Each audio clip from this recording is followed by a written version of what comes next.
বিষ্ণু ঈসা ইসলামের 13 বউ। বিশ্বনবী চান প্রত্যেক বউকে সমানভাবে ভালোবাসা দিতে, কিন্তু পারেন না। শুধু রাতটা ভাগ করে দিতে পারেন, এক স্ত্রীর ঘরে এক রাত। আল্লাহরে বললেন, আল্লাহ যতটুকু আমি পারি তুমি আমাকে ততটুকু হিসেবে হিসাব নিও।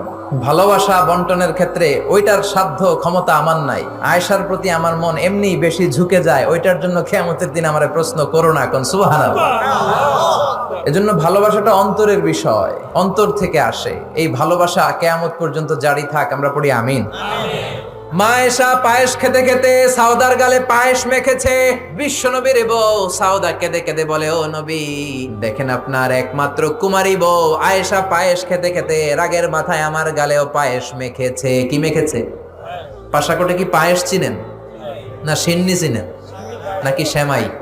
হ্যাঁ পায়েস না সিন্নি, সব আছে। বিশ্বনবী বললেন, তোমার কথা শুনলাম, আয়েশার কথা শোনার দরকার আছে না নাই? ও আয়েশা করেছো নাকি? আয়েশা বললেন, জি ইয়া রাসূলুল্লাহ, বালা আমি করেছি। যখন পায়েস মেখেছি তখন আমি রেগেছিলাম, এখন আমার রাগটা কমিয়ে দিয়েছে কে?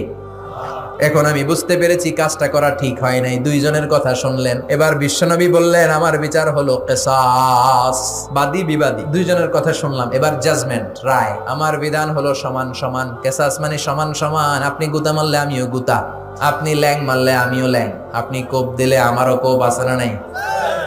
আপনি আমারে বেসকে দিলে আমিও বেসকে দিব, এইটারে বলে কিসাস। কি বলে? বিশ্বনবী বললেন, সমান সমান। ও আয়েশা, তুমি যেমনি সাউদার গালে পায়েস মেখেছো, সাউদাও পায়েস নিয়ে আয়েশার গালের মধ্যে মেখে দাও। মেখে দিল। সাউদাও পায়েস নিয়ে আয়েশার গালে মেখে দিল। আয়েশা মুচকি হাসলেন, সাউদা মুচকি হাসলেন, বিশ্বনবী হাসলেন। আরশের উপর থেকে খুশি হলো কে? আর জোরে কে? কি সুন্দর রায়, কি সুন্দর রায়! গোটা বিশ্ব এই রায় থেকে শিক্ষা নাও।